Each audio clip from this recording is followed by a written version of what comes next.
Assalamualaikum warahmatullahi wabarakatuh. Ya, udah cek ya, udah. Ya, oke. Selamat pagi, siang atau sore atau malam teman-teman semua. Ya, kembali saya doakan semoga kita semua dalam keadaan sehat, rezekinya lancar dan tentunya kita doakan bersama-sama selalu dalam keadaan berkahnya Allah. Ya, baik teman-teman. Eh, Hari ini kita masuk ke pertemuan ke-6 dan ke-7 ya, di mata kuliah Arsitektur dan Organisasi Komputer. Ya, baik langsung saja kita mulai kuliah kita hari ini dengan baca basmalah. Bismillahirrahmanirrahim. Baik teman-teman, langsung ya. Ya, ada beberapa topik yang akan kita bahas pada pertemuan kali ini. Ya, mungkin video kali ini mungkin cukup panjang karena ini lagi-lagi dua pertemuan ya. Yang pertama, kita akan membahas tentang elemen kontrol unit. Ya, elemen-elemen apa saja yang ada dalam kontrol unit. Ya, dalam CU. Ini maaf, ini maksudnya kontrol dalam kece ya. Kontrol unit dalam CU. Apa aja elemen dalam kontrol unit. Baik. Jadi teman-teman, ya, kontrol unit atau CU ya, kita bahas sedikit ya. Kita bahas sedikit dua pertemuan sebelumnya. Itu adalah bagian dari CPU ya, seperti yang ada kita ingat lagi ya, pertemuan minggu lalu itu ada CPU. Di CPU itu ada uh, ALU, ada CU, register ya dan sebagainya ya. CU ini bagian dari CPU ya, yang bertugas untuk ya itu mengarahkan jalannya program dengan mengontrol arus data antar komponen komputer, menafsirkan atau mendekode instruksi, dan mengarahkan unit-unit lain untuk melaksanakan tugasnya atau instruksi tersebut. CU, control unit, itu tidak melakukan pemrosesan data secara langsung. Dia mengatur ya. Dia mengatur siapa yang melakukan tugasnya, instruksi, dan melakukan apa dan kapan harus dilakukan. Jadi dia mengatur semuanya. Betul. Ya. uh, jadi elemen yang pertama ya, elemen yang pertama dari CU, yang pertama itu adalah ada instruction register atau IR. Nah, jadi IR ini bukan insinyur, bukan infrared, yaitu instruction register, salah satu bagian dari elemen dari CU. Di mana tugasnya adalah menyimpan instruksi yang sedang diproses.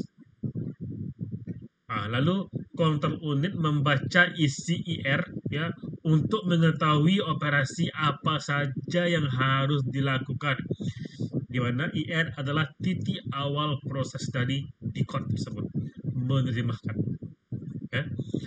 Yang kedua ada namanya itu program counter. Jadi PC di sini adalah program counter. Nah, di mana di sini menyimpan alamat dari instruksi berikutnya yang akan diambil dari memori. Ya, jadi menyimpan alamatnya. Dan setelah instruksi diambil, ya, program counter akan bertambah satu atau disesuaikan ya agar menuju ke instruksi berikutnya. Itu teman-teman ya. Lalu ada decoder.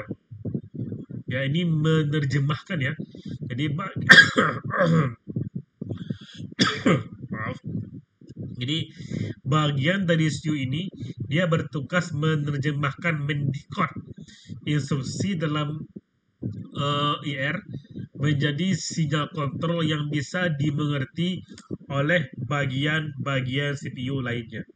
Ya.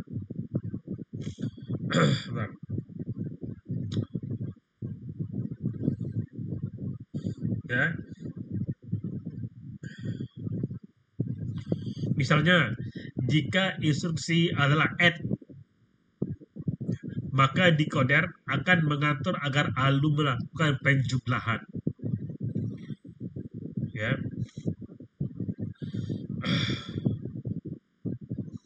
Jadi teman-teman, decoder ini dia itu akan mendekod atau menerjemahkan instruksi dari IR menjadi sinyal kontrol, ya,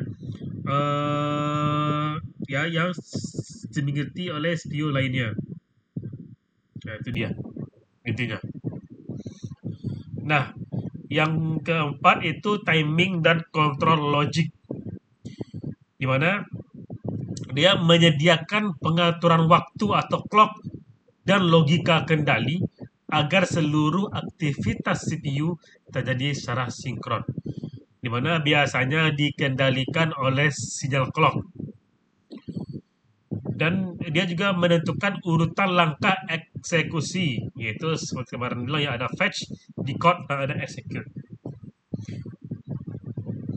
Jadi timing dan kontrol logic ini teman-teman, dia itu menghasilkan sinyal kendali berdasarkan instruksi dan siklus waktu. Dan sinyal inilah nanti yang mengatur kapan register menyimpan data dan kapan memori dibaca dan kapan ALU bekerja. Itulah tugas dari timing dan kontrol logic. Lalu yang kelima, ada namanya kontrol sinyal, itu sinyal kontrol. Ya. Dia ini menghasilkan sinyal kontrol untuk mengaktifkan bagian-bagian CPU lainnya. Misalnya, memberi sinyal pada ALU untuk melakukan operasi, pada register untuk menyimpan data, atau pada memori untuk membaca data. Jadi intinya, sinyal ini kontrol adalah sinyal yang, jadi intinya ya, sinyal kontrol adalah sinyal yang dikirim ke berbagai komponen di CPU, baik itu ALU maupun register, ya, dan perangkat lain, ya. Jadi dia tuh memberi sinyal kepada komponen CPU dan perangkat lain, ya, untuk melakukan tindakan tertentu seperti membaca, mengambil, menulis data dan sebagainya. Ya teman-teman, itulah dia beberapa elemennya. Ada lagi nih status flags atau condition codes, ya, dimana ini menyimpan informasi tentang hasil operasi sebelumnya, seperti ada zero flag atau sinyal 0, carry flag, terjadinya carry atau overflow, sign flag, ada hasil negatif dan sebagainya. Ya, dan di sini CPU membaca flag ini untuk menentukan tindakan lanjutan seperti percabangan, branching berdasarkan kondisi tertentu. Ya. Nah ini terakhir, micro instruction storage, yaitu jika menggunakan mikroprogram CPU, ya. Nah, dalam mikroprogram CPU terdapat memori kecil untuk menyimpan micro instructions, yaitu instruksi-instruksi kontrol spesifik yang mengatur CPU, di mana ini digunakan untuk memberikan kontrol fleksibel dan mudah untuk dimodifikasi seperti itu. Ya, itu adalah elemen-elemen dari kontrol unit. Ya.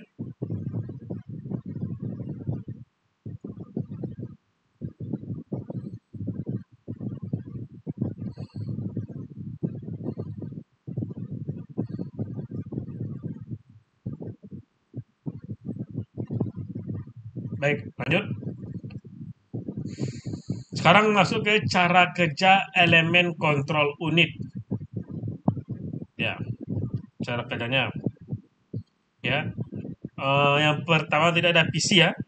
Tadi ingat ya, tadi PC ini bukan PC yang biasa kita pahami.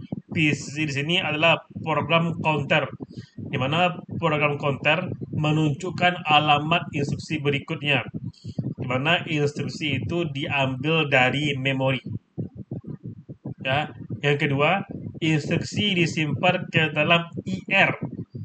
IR di sini adalah instruction register. Ya, lalu decoder penerjemah akan membaca di dalam IR ini dan akan dia terjemahkan ke dalam sinyal kontrol. Jadi diterjemahkan, lalu timing dan control logic akan menentukan urutan eksekusi perintahnya. Dan setelah itu, setelah semuanya ada urutannya, maka kontrol sinyal akan mengaktifkan komponen CPU lain sesuai perintah untuk melaksanakan instruksinya. Dan setelah dieksekusi, status flag diperbarui, dan PC diperbarui, dan proses diulangi sampai habis semua instruksinya dan semua sudah dieksekusi. Itulah cara kerja dari elemen kontrol unit. Ya.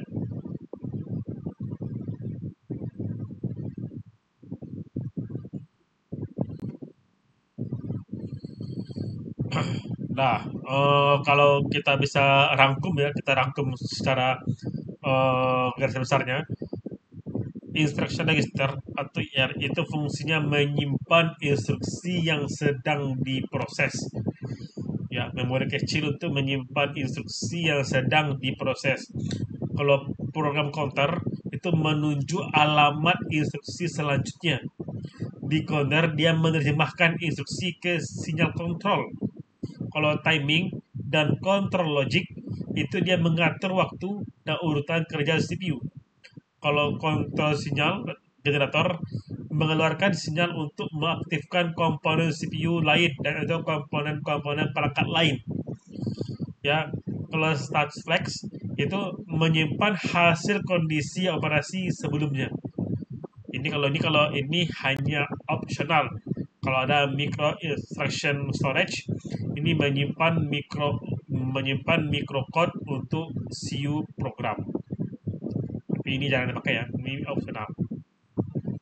Nah, itu dia mengenai elemen-elemen dari kontrol unit, teman-teman. Nah, sekarang kita masuk ke lagi, nanti kalau teman-teman ada yang kurang paham ya silakan nanti bertanya di grup ya. Baik, sekarang kita masuk ke operasi kontrol unit. Apa pula itu operasi kontrol unit? Ini merujuk pada serangkaian langkah-langkah kerja yang dilakukan oleh CPU ya untuk mengatur dan mengontrol proses eksekusi instruksi dalam CPU. Ya.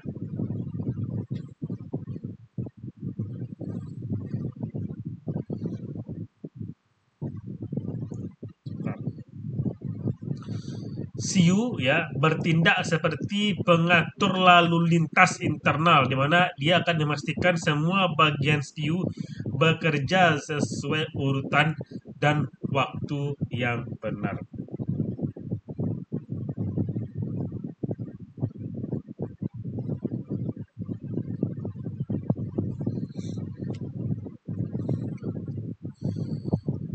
Ya, jadi intinya teman-teman, intinya CPU ini mengacu pada berbagai tindakan atau fungsi ya yang dilakukan oleh CPU untuk mengatur alur kerja seluruh sistem komputer. Gitu. Jadi dia mengatur semuanya. Nah, ini ada tahapan-tahapan utama operasi kontrol unit. Operasinya. Yang pertama yaitu ada operasi fetch, pengambilan instruksi, di mana di sini CPU akan mengambil instruksi dari memori ke CPU. Langkah-langkahnya, CPU menggunakan program counter untuk mengetahui alamat instruksi berikutnya. Jadi dia akan mengetahui instruksi berikutnya itu di mana. Alamat dikirim ke memori address register. Ya, lalu instruksi akan diambil dari memori dan disimpan ke instruction register. Lalu PC akan diperbarui agar menuju ke instruksi selanjutnya. Kayak dia pengambilan instruksi. Yang kedua namanya itu ada decode, menerjemahkan.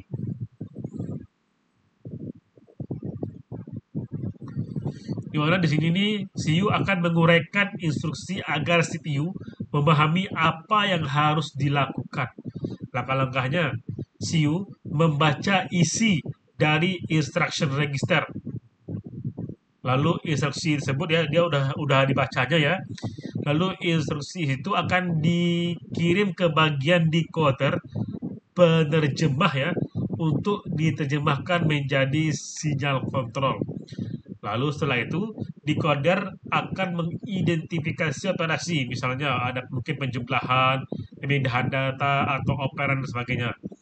Dia akan mengidentifikasi operasi apa ini. Ya, dia terjemahkan.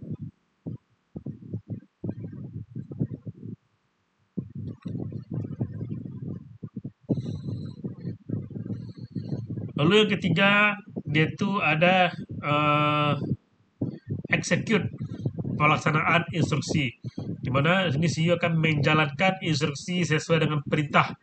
Langkah-langkahnya, CEO mengirim sinyal kontrol ke komponen terkait pada ALU untuk operasi aritmatika, register untuk menyimpan sementara, ya menyimpan uh, hasil kerja sementara, memori untuk membaca atau menulis, unit I/O untuk komunikasi eksternal, ya. Dan teman-teman, jika instruksi membutuhkan hasil, maka CU mengatur penyimpanan hasil ke register atau juga ke memori, di mana status flag dipenuhi jika diperlukan. Misalnya hasil 0 atau overflow atau negatif, ya.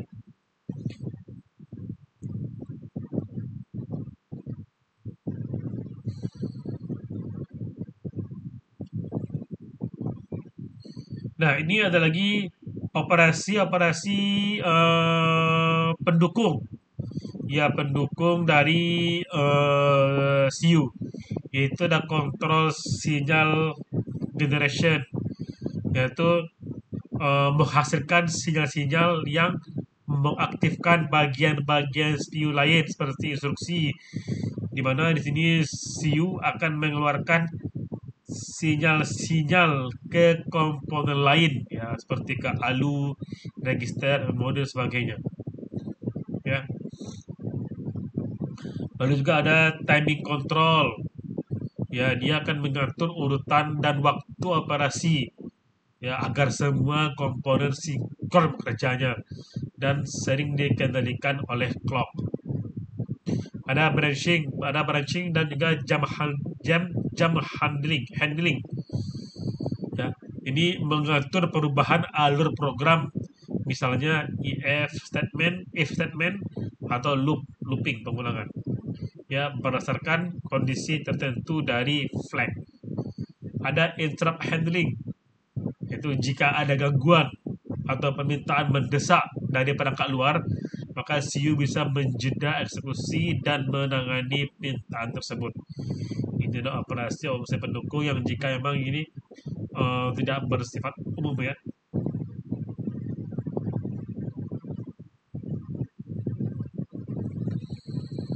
Oke, bentar. Jadi intinya teman-teman, uh,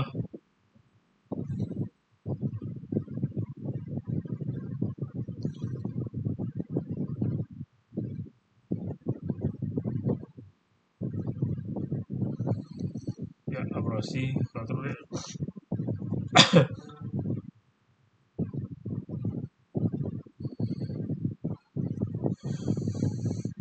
Nah, ini ada contoh operasi kontrol unit. Ya, contohnya misalnya ada instruksi add A B, artinya tambahkan A ke B, ya. Nah, di sini tadi ya ada fetch, decode, ada execute ya. Dan di sini di fetch mengambil, dia akan mengambil instruksi add A, B diambil dari memori. Memorinya itu adalah IR, ya, dari memori IR. Dan setelah diambil, maka decode akan bertugas. Mana dia akan mengetahui bahwa ini adalah instruksi penjumlahan. Ya, karena ada add dia sudah menerjemahkan ya, dan dia akan menerjemahkan, oh, add ini artinya penjumlahan. Dan di decode, CU juga akan mengetahui bahwa A dan B adalah operan yang perlu diambil. Dan dia menerjemahkan. Lalu setelah diterjemahkan apa saja yang akan dieksekusi, dan jadi apa saja yang akan dieksekusi yaitu A dan B, dan eksekusinya itu apa, yaitu adalah add ya. Dan sudah diterjemahkan, maka execute akan bertugas, di mana dia akan mengatur agar A dan B dipindahkan ke ALU. Kenapa? Karena yang bertugas untuk operasi aritmatika yaitu adalah ALU, bukan lagi CU. Dan dia akan mengatur A dan B dipindahkan ke ALU. Dan teman-teman, sementara CU menetapkan ALU untuk melakukan penjumlahan, maka hasil akan ya CU menetapkan untuk penjumlahan, maka hasil akan disimpan ke register tujuan. Jadi kata CU, ALU ini ada operasi penjumlahan, tolong dieksekusi dijumlahkan. Maka setelah ALU menjumlahkan, mengeksekusi perintah tersebut, maka hasil akan disimpan ke register tujuan. Lalu flag akan diperbarui jika hasil bernilai 0 atau overflow. Ya, itu dia mengenai operasi dari kontrol unit. Jadi ya,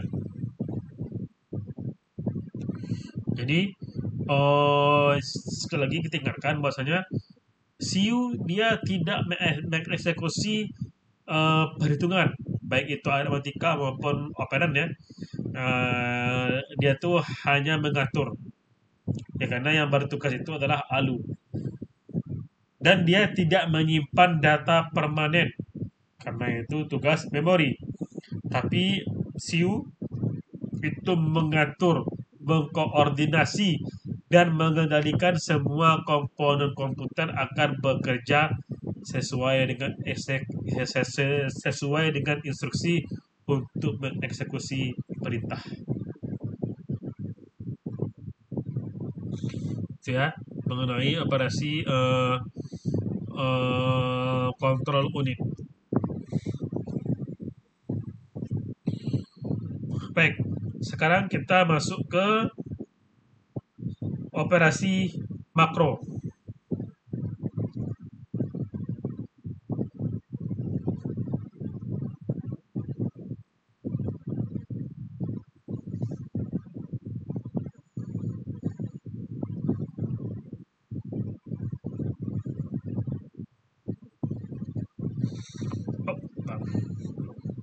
Jadi kalau definisinya teman-teman, operasi makro itu adalah langkah operasi tingkat tinggi yang dilakukan oleh CPU ya dalam mengeksekusi satu instruksi mesin, ya di mana satu operasi makro bisa terdiri dari beberapa operasi mikro yang lebih mendasar dan spesifik. Jadi instruksi seperti misalnya ada instruksi add R1 R2 atau tambahkan R1 R2 adalah sebuah operasi makro ya, tetapi dalam pelaksanaannya akan dipecah oleh kontrol unit menjadi serangkaian operasi mikro seperti pengambilan data itu ya tadi ya, mengirim ke ALU, melakukan operasi penjumlahan, dan menyimpan hasilnya. Dan teman-teman, operasi makro ini digunakan untuk mendeskripsikan apa yang dilakukan instruksi pada level logika sebelum menjadi sinyal kontrol fisik oleh kontrol unit. Ya, itu dia. Peran kontrol unit dalam operasi makro. Yang pertama, dia menerjemahkan instruksi menjadi sinyal kontrol atau decode. Dia juga mengelola urutan micro operation yang membentuk operasi makro. Dia juga mengontrol ALU, register, dan bus agar bekerja sesuai dengan mikro operasi yang telah dijadwalkan. Jadi ya, operasi makro ini terjadi hasil dan terjadi berdasarkan operasi mikro. Ya. implementasi operasi makro. Jadi terdapat dua metode kontrol unit dalam mengelola operasi makro. Yang pertama ada handwide control. Ini operasi makro akan diatur oleh rangkaian logika. Ada get dan ada flip flop. Dia itu cepat tetapi sulit untuk diubah. Ada juga microprogram control. Jadi setiap operasi makro dikendalikan oleh mikroprogram, di mana urutan micro instruction dalam kontrol memori kontrol. Dia ini sifatnya fleksibel dan mudah untuk diedit, diperbarui, dan cocok untuk sistem yang kompleks. Ya.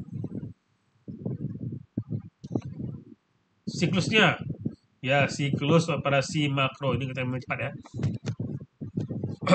Dalam eksekusi instruksi mesin yang disebut macro operation, ya, CPU melalui serangkaian tahapan atau siklus, di mana setiap instruksi biasanya dijalankan melalui beberapa siklus utama yang secara berurutan mengatur proses pengambilan, penerjemahan, dan pelaksanaan instruksi tersebut. Ya. Nah, ada beberapa siklus-siklus dalam operasi makro. Yang pertama, fetch cycle, yaitu siklus pengambilan instruksi. Di mana di sini dalam operasi makro akan diambil instruksi dari memori ke CPU. Langkahnya sama seperti tadi ya, yaitu program counter akan menunjukkan alamat program counter. Di sini dia akan menunjukkan alamat instruksi berikutnya. Alamat dikirim ke memori address register dan memori mengirimkan ke isi alamat itu ke memori data register. Lalu instruksi akan disimpan ke instruction register dan PC akan ditingkatkan. Yang mana PC dengan PC tambah satu saudara instruksi baru. Output dari siklus ini adalah instruksi disiapkan untuk di decode. Sekarang kita masuk siklus kedua, yaitu adalah decode cycle. Itu siklus penerjemahan instruksi. Pada saat ini dia akan dianalisis dan diartikan. Jadi instruksi akan dianalisis dan akan diartikan. Langkah-langkahnya adalah CPU membaca isi IR, lalu akan diterjemahkan opcode jenis operasinya apa aja, apakah operan atau aritmatika. Jika operan maka kalau jadi operan data atau alamat data dikenali, gitu ya. Output dari siklus ini adalah kontrol unit tahu apa yang harus dilakukan, apakah penjumlahan, pengurangan, atau perbandingan. Ya, dan kemana data akan diambil atau ditulis. Lalu yang ketiga ada fetch operand cycle, yaitu siklus pengambilan operan. Ini sifatnya ya ini ya. Sekali lagi ini sifatnya tidak wajib, hanya tidak pasti ya. Ini opsional, tergantung pada jenis instruksi. Jadi tidak selalu ada maksudnya. Jika instruksi ini terjadi jika instruksi membutuhkan data dari memori atau register, di mana operan diambil dari siklus ini, dalam siklus ini. Langkah-langkahnya, CPU mengakses register atau memori untuk mengambil operan. Lalu operan akan dipindahkan ke register memori internal, misalnya register A dan B, untuk dipersiapkan untuk eksekusi. Dan ini ada ini dia yang urutannya aslinya ada execute cycle, siklus eksekusi instruksi, di mana operan utama dilakukan, operasi utama dilakukan di tingkat eksekusi, misalnya penjumlahan, perpindahan data atau perbandingan dan sebagainya. Langkah-langkahnya, CPU mengaktifkan bagian CPU seperti ALU, register atau unit I/O, dan instruksi dijalankan sesuai hasil decode, dan hasil bisa disimpan di register atau dikirim kembali ke memori. Outputnya adalah hasil akhir dari instruksi, output dari operasinya, instruksinya. Ya. Ada lagi ini write back cycle, siklus penulisan kembali. di mana di sini ini akan menyimpan hasil operasi ke tempat yang sesuai, biasanya register ya, atau memori. Langkah-langkahnya, jika hasil operasi perlu disimpan, maka CU mengatur proses penyimpanan dan data dikirim dari ALU atau register ke memori atau register tujuan. Sudah ya. Baik, itu dia siklus-siklus dalam operasi makro. Ada lagi ini opsional jika tidak selalu dipakai siklusnya. Itu ada interrupt cycle. Ini terjadi jika terdapat permintaan layanan dari perangkat I/O atau sistem lainnya. Ya, permintaan dadakan ya. Langkah-langkahnya adalah CU menghentikan sementara siklus normal dan dia menyimpan status di CPU.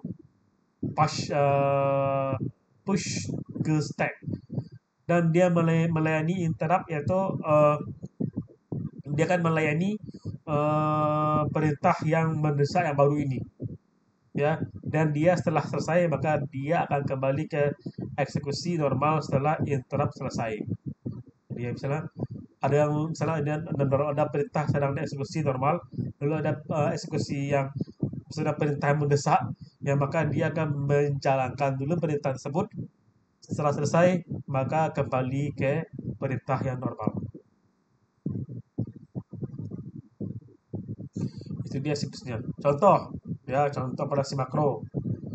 Contoh ada perintah add R1, R2, artinya lakukan penjumlahan R1 ke R2. Siklusnya, fetch akan mengambil instruksi add R1, R2 dari alamat memori oleh PC. Ya, di code dia akan menerjemahkan bahwa ini adalah penjumlahan register. Fetch, dia akan fetch operan ya, dia akan mengambil nilai dari register R1, R2. Execute, ALU akan menjumlahkan R1, R2. Wordback, dia akan simpan hasil ke R1. Interrupt, jika ada permintaan stance bisa dialihkan yang lain.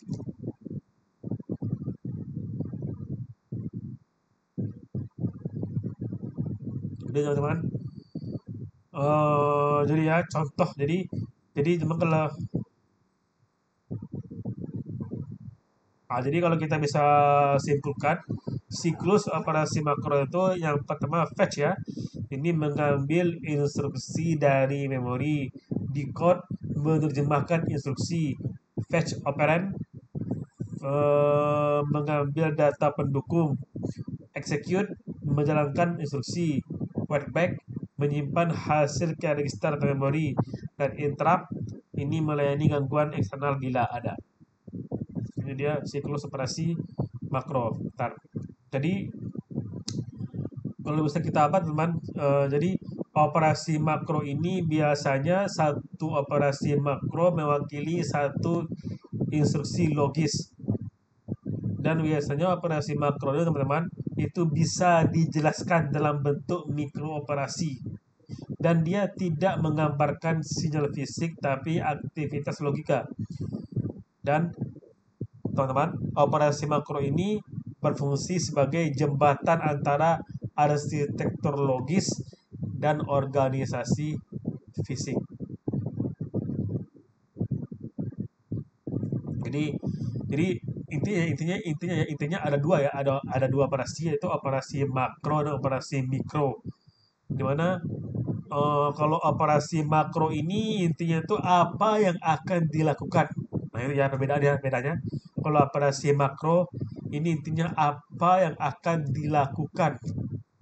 Kalau operasi mikro itu bagaimana hal itu dilakukan. Contohnya ada mungkin transfer data atau register, ada operasi ALU, ada juga mungkin membaca atau menulis dan sebagainya.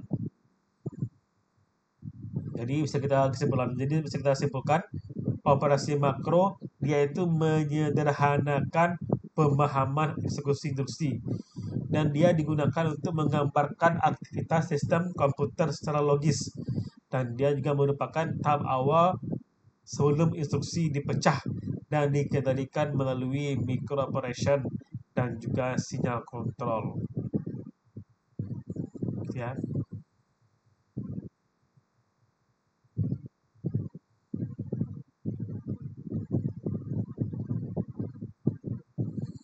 Baik, next ya. Nah ini, kita sekarang masuk ke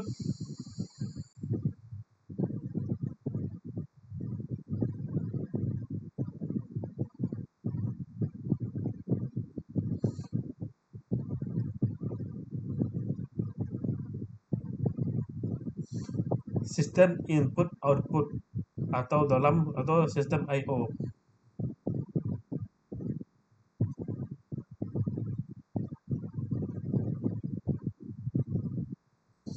Baik, sistem I/O ya, itu adalah komponen dalam arsitektur komputer yang mengelola komunikasi antar komputer dan dunia luar, baik itu perangkat input kayak mouse, keyboard, ya ada sebagainya, ada mungkin juga mikrofon sebagainya, maupun output seperti monitor, printer dan sebagainya.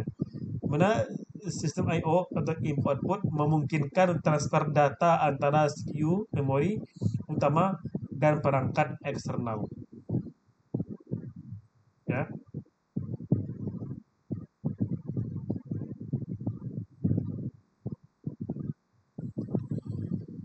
fungsi utama sistem I/O atau input output.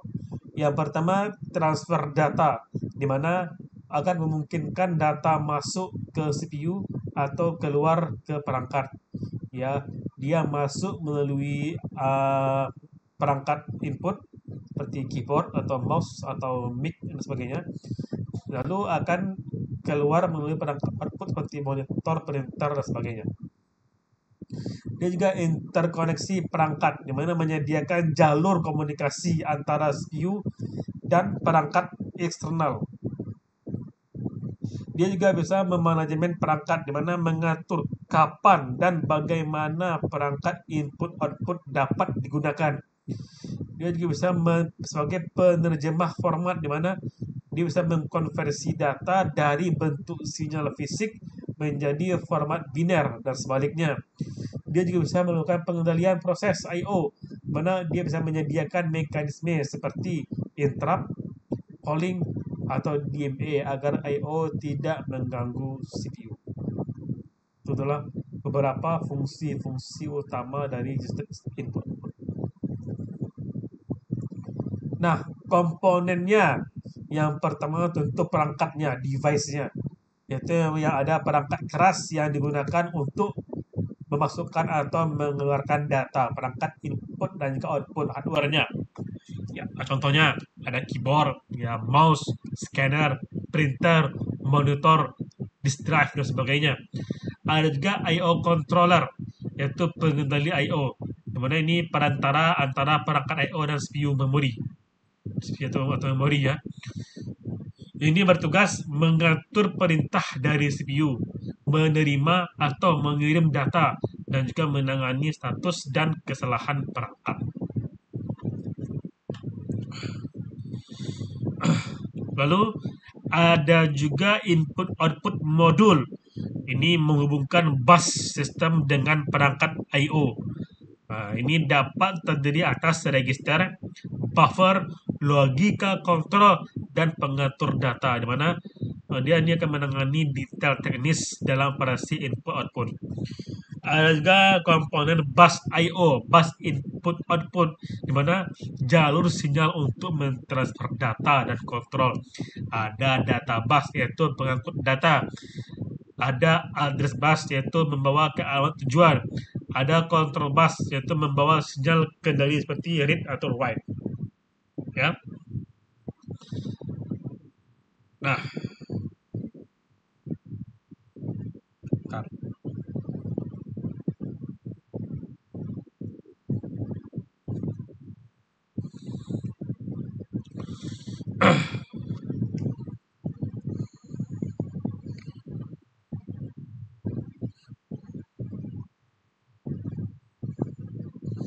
ini ada beberapa tipe ya atau metode transfer data dalam sistem input output.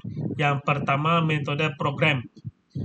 Ini pada metode ini, pada tipe ini sistem pada metode ini ya, CPU akan mengontrol semua proses I/O secara langsung. Kelebihannya sederhana tapi membebani CPU, di mana pada program I/O ini uh, dia akan aktif mengontrol transfer data dari dan ke I/O, ya. Dan lalu CPU akan menunggu hingga input output selesai, lalu dan ini tidak efisien, ya. Dan ini hanya cocok untuk operasi yang sederhana karena dia membenahi ini CPU, ya. Ada interrupt driven I/O, mana CPU akan menerima sinyal interrupt jika perangkat I/O siap, ya. Kelebihannya lebih efisien, namun CPU tidak menunggu terus-menerus, di mana I/O akan memberi interrupt sinyal ke CPU saat siap, ya, dan CPU tidak lagi perlu menunggu, dan CPU bisa mengerjakan hal lain sambil menunggu I/O, ya. Ada juga DMA, Direct Memory Access, yaitu data ditransfer langsung dari perangkat I/O ke memori tanpa campur tangan CPU, di mana I/O langsung mentransfer data dan ke memori tanpa CPU, dan CPU hanya terlibat di awal dan akhir proses.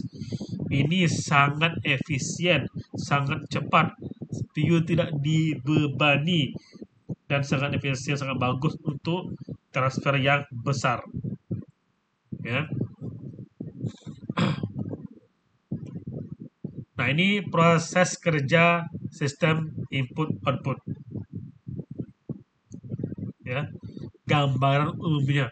Yang pertama, CPU memberikan perintah ke input output, ya, contohnya baca data dari hard disk dan sebagainya.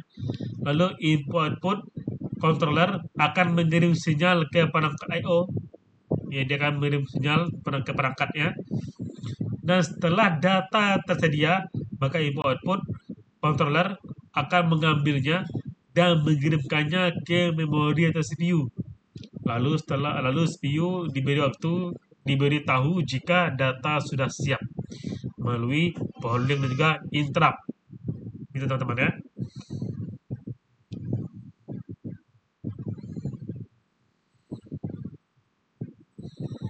Contoh aktivitas sistem input output, contohnya mengetik dokumen, perangkat inputnya keyboard, perangkat outputnya layar monitor, menyimpan file, perangkat outputnya keyboard dan disk, perangkat outputnya adalah hard disk, mencetak dokumen, perangkat inputnya CPU, dan juga perangkat outputnya adalah printer.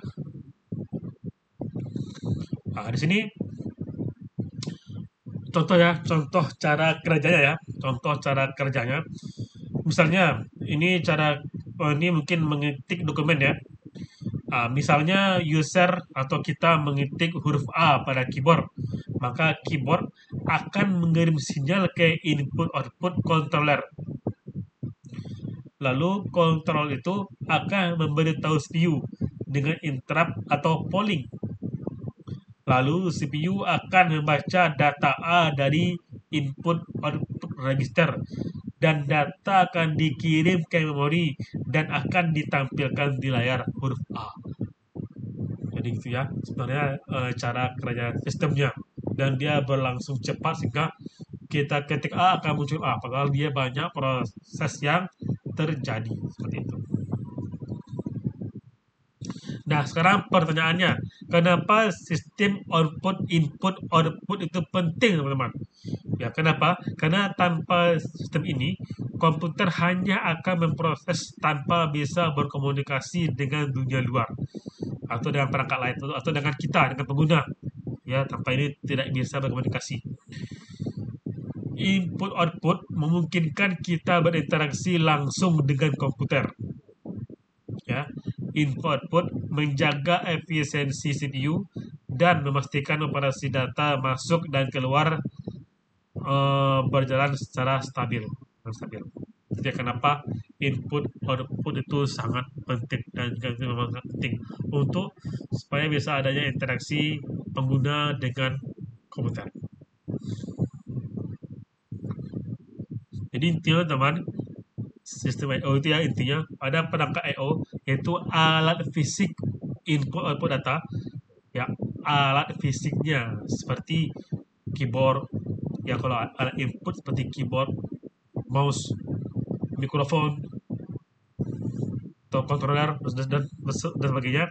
Ada juga perangkat output seperti printer, monitor dan sebagainya, ya. Ada juga I/O controller, yakni mengatur interaksi antara CPU dan perangkat input output, ya, mengatur interaksi bagaimana. Ada juga bus input output, jalur data atau sinyal antara CPU dan perangkat. Ada juga sistem transfer, yaitu program input output, interrupt input output dan juga DMA, ya. Itu mengenai sistem input output. Ada dulu teman, sekarang kita masuk ke modul input output. Apa itu? Itu adalah perantara, ya, antara CPU dan perangkat input output yang bertugas untuk mengontrol dan memfasilitasi pertukaran data antara sistem komputer di memori dan CPU dan perangkat eksternal seperti keyboard fisik dan sebagainya.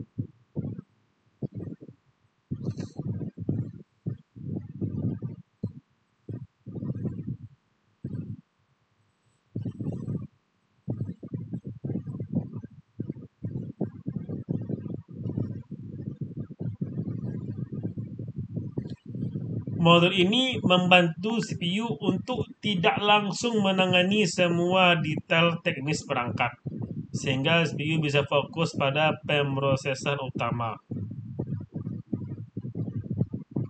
Gitu ya.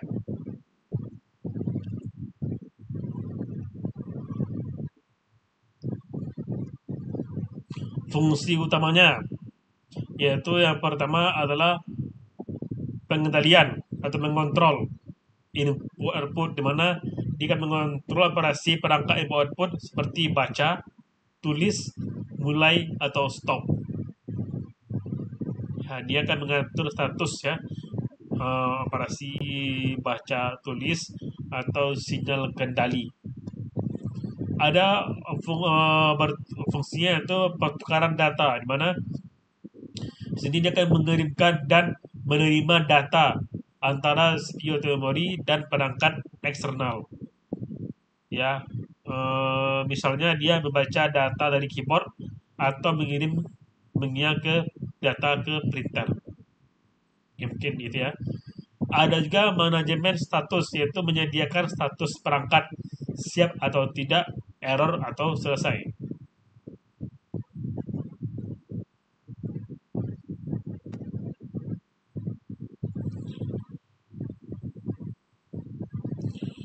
Ada juga data menangani error. Dia akan mendeteksi dan melaporkan kesalahan dalam komunikasi dengan perangkat input output. Ada juga buffering.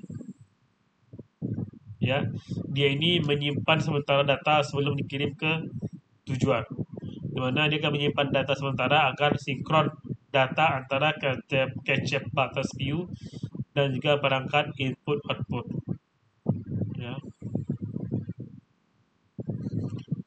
Nah, ini ada komponen-komponen utama dari modul I/O. Yang pertama, data register. Ini akan menyimpan data yang akan dikirim atau diterima. Dan dia lagi dia akan menyimpan data yang akan ditransfer dari dan ke perangkat input output. Ada juga status register. Ini akan menyimpan informasi status perangkat input output, misalnya siap atau tidak atau error. Mana dia akan menunjukkan status perangkat I/O, misalnya siap atau sibuk atau error, ya. Ada juga control register. Dia akan menyimpan perintah dari CPU, misal perintah baca atau tulis ke perangkat input output. Ya. Dimana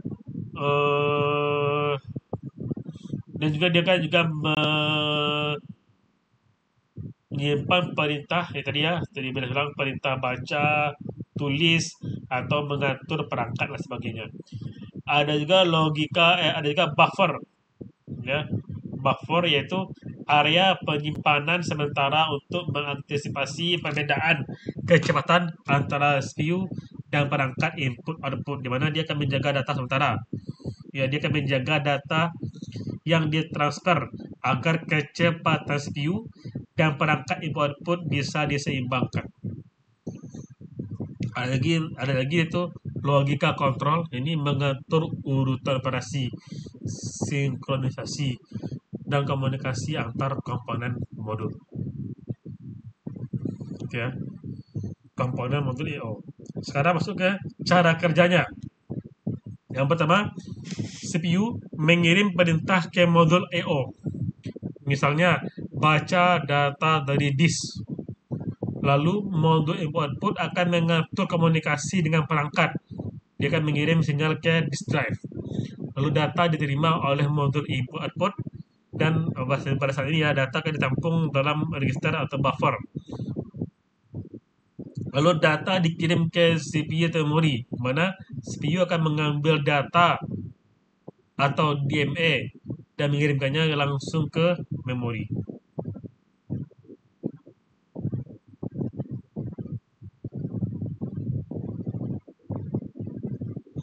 Jadi intinya cara kerjanya yang pertama yang mungkin CPU mengirimkan perintah read ke control register. Lalu keyboard memasukkan data ke data register modul. Lalu modul memberi sinyal siap ke satu register.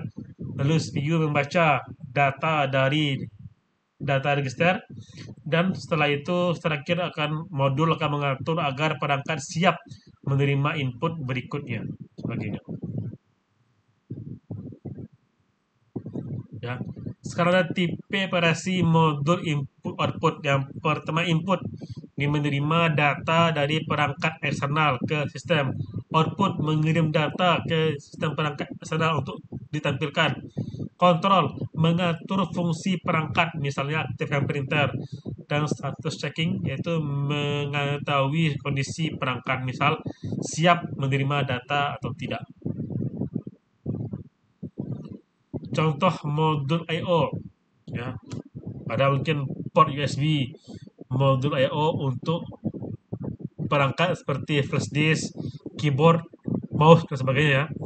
Ada SATA controller yaitu modul I/O untuk komunikasi dengan hard disk. Ada NIC network interface card, modul I/O untuk komunikasi jaringan, tempat untuk masang kartu jaringan ya. Wah, maaf saya Oke. Jadi disimpulkan modul I/O itu ada modul I/O ya. Fungsinya ini penghubung antara CPU dan perangkat eksternal. Penghubungnya. Register menyimpan data, status dan kontrol. Buffer menyimpan data sementara. Nah, fungsi utamanya adalah kendali perangkat, transfer data, pemeriksaan satu, dan penanganan error dan sebagainya. Oke. Oh, ini dah tadi ya. Oke, mungkin itu ya untuk pertemuan kita pada kali ini. Ya, sekali lagi, jika yang memang ada ingin ditanyakan, silakan ditanyakan di grup. Ya, kita tutup kuliah kita hari ini dengan baca hamdalah. Alhamdulillahirrahmanirrahim. Assalamualaikum warahmatullahi wabarakatuh.